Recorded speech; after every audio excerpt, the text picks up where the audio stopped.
Hello again, welcome back. Hope you grabbed your cup of coffee or your cup of tea. This is going to be a good one. I have been talking about identity. I'm going to be reading just out of a few different places in the Bible where I see God speaking back into the lives of people who definitely feel like they have lost their purpose or lost their identity. I'd actually like to start in the Old Testament with Moses. Okay, even if you don't know the Bible, everybody knows of Moses, right?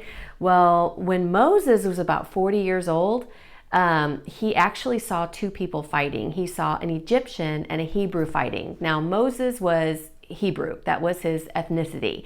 He sees this Egyptian man attacking this Hebrew person, and he goes and he kills the Egyptian. And then the next day, thinking that no one else knows about this, right? Then the very next day, he sees two Hebrew men fighting, and he's like, "Hey, why are you striking your brother? What's going on? I don't get this." And the one looks at him and says, "What are you going to do? Kill one of us like you killed the Egyptian yesterday?" And Moses is like, "Oh my gosh, like everybody knows now." So not only is he ridden with guilt that he killed a man the day before, but now his own people that are fighting each other are now accusing him. And it caused him to be so fearful and so inadequate, so unworthy, and so guilty, amplified, that he fled. And he ran into this Midian, into this place where he stayed for 40 years. Like he hid out for 40 years. And after those 40 years, I know I say this so lightly, but think about it, 40 years. Moses would have been, 80 at this point? Now God is calling Moses, and he's telling Moses, look, I've called you, I've created you for a purpose to actually deliver the Hebrew people who have been in bondage and in slavery under the Pharaoh, under the Egyptians, and you're the rescue guy. You're the one I've created with this purpose. Even before you were in your mother's womb, this was your purpose.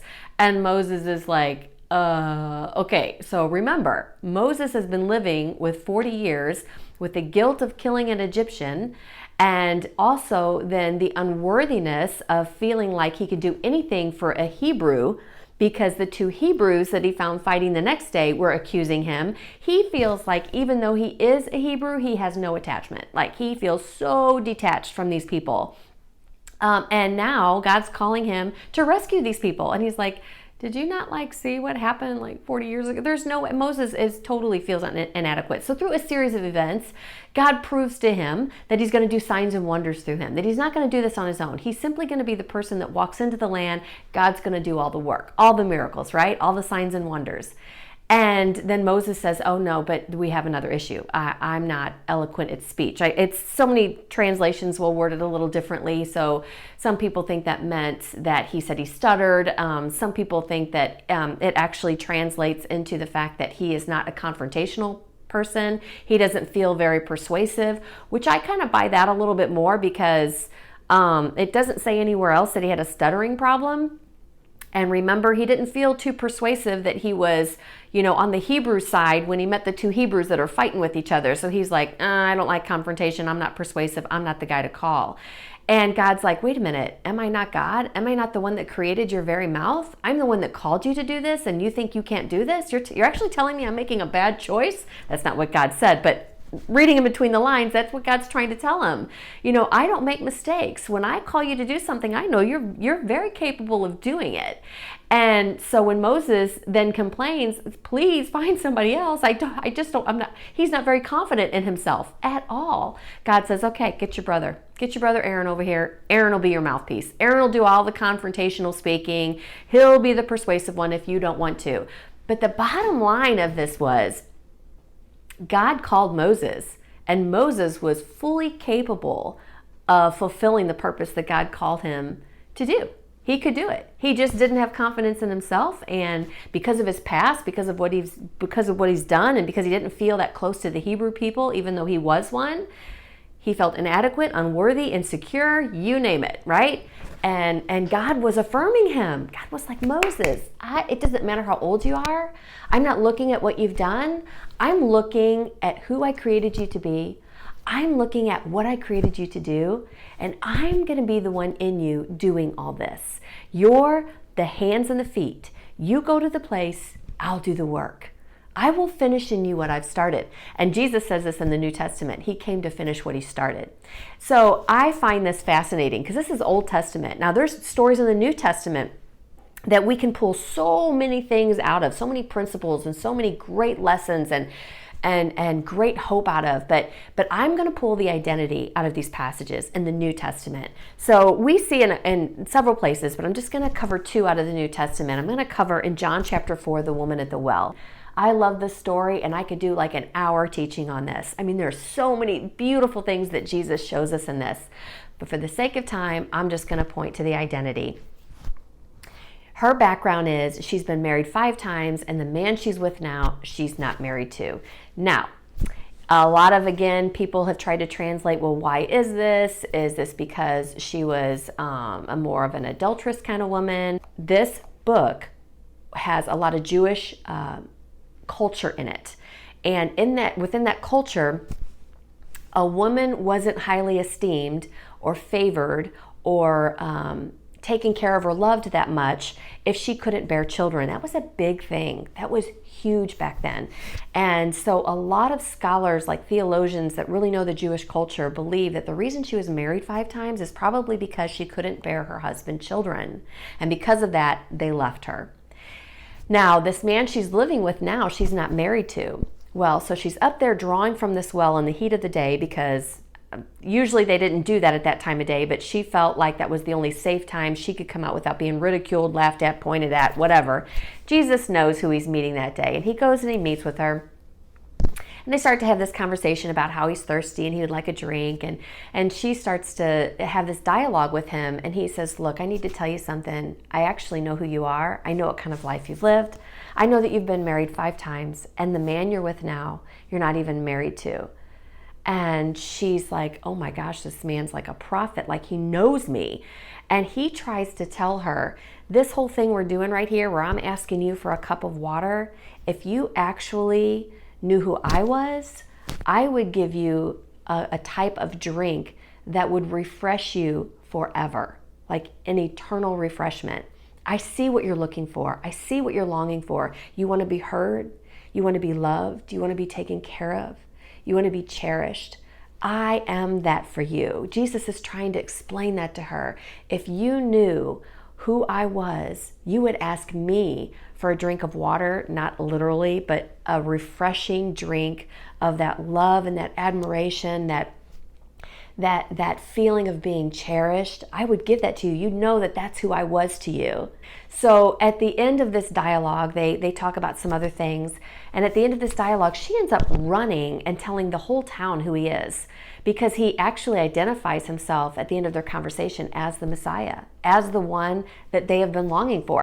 And she is like what a lot of theologians call the First Missionary. She went and told the whole town who this guy was, and many, many, many people came to believe him.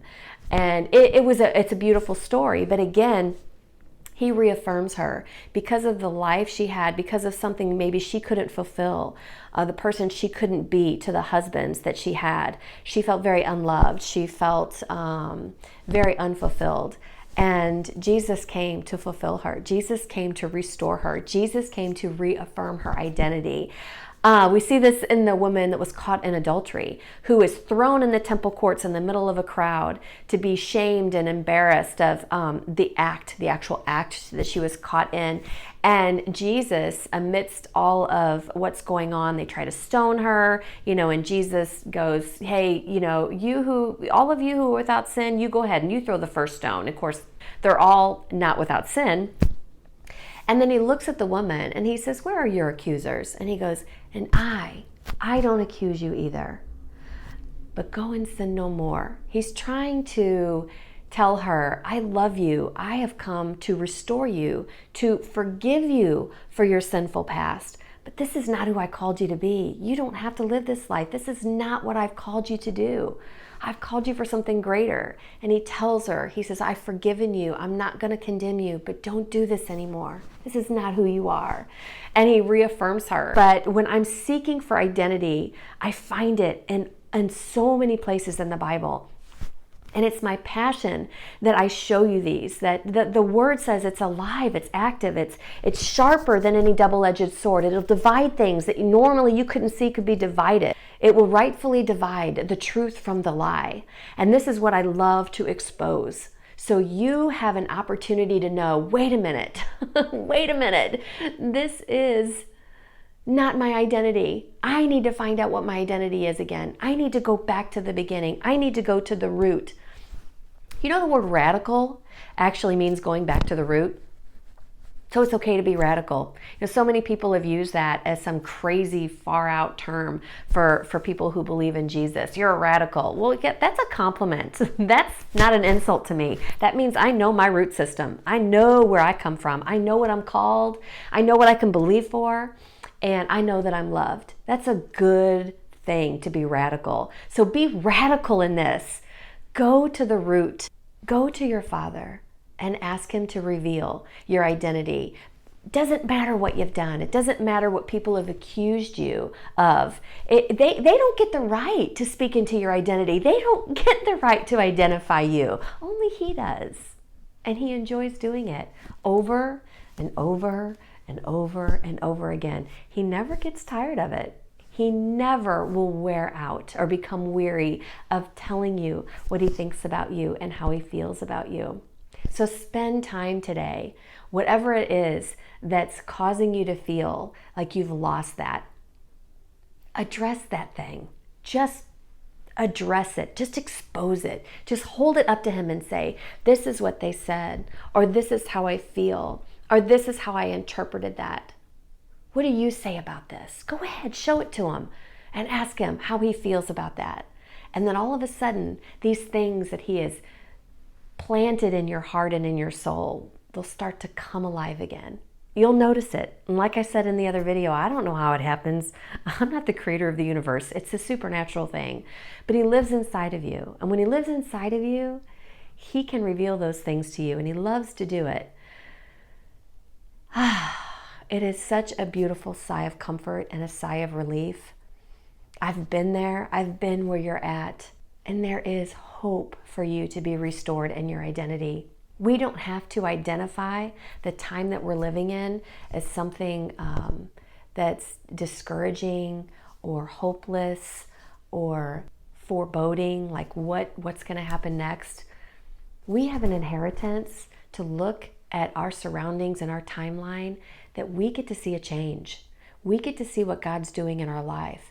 If we partner with what He created us to do and who He created us to be, we get to change the world around us.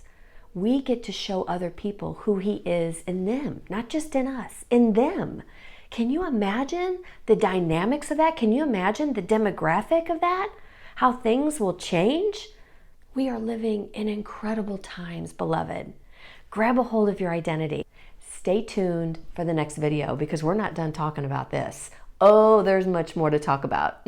And as always, you are loved. Your Father in heaven always has you on His mind. So stay encouraged and stay hopeful.